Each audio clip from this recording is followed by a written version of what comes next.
It's important that that I say this, because I was also inside, is that it was the duty of the presidency, to make it clear what the truth was. That didn't happen. But let's move away from that topic. I'd like you to talk about what is happening currently. You were minister at a time when things were very rough economically, even in terms of just getting public revenue.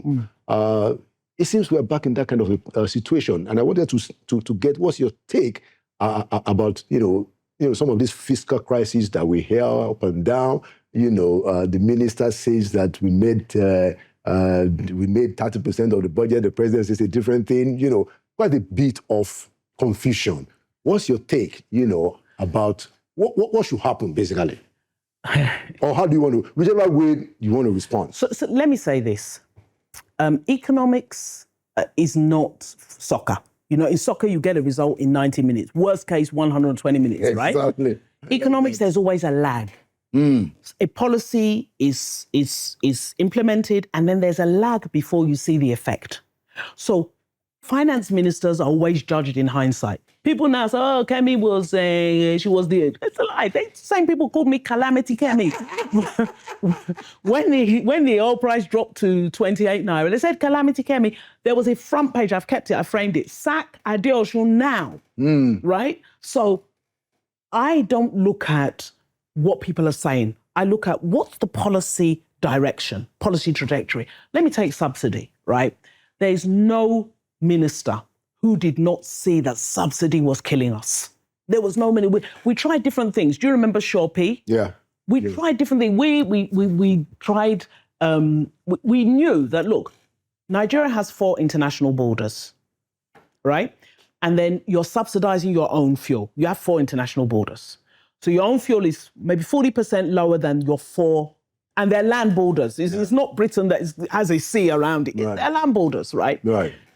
So at some stage, we ended up with a consumption figure of about 65 million litres per day. We did the math. And we knew that. We had like 10 million cars. What's going on? Yeah. It's not possible. It's just not possible.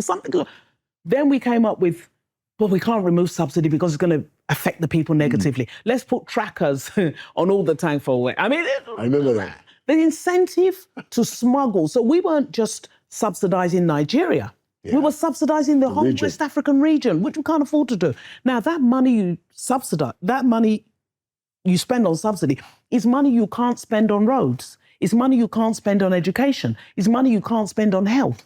And there's nothing to show for it. So everybody knew that policy had to go. Now, the policy is gone.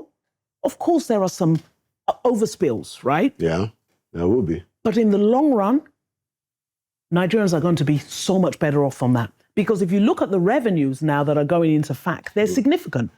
What the question now has to be asked is, how do you convert those revenues, those extra money, those savings, to help the people who are affected adversely? We call them policy overspills. The overspills of those policies, you need to do something. I don't like the word palliative. You need to do something structural to help people to absorb these policy changes.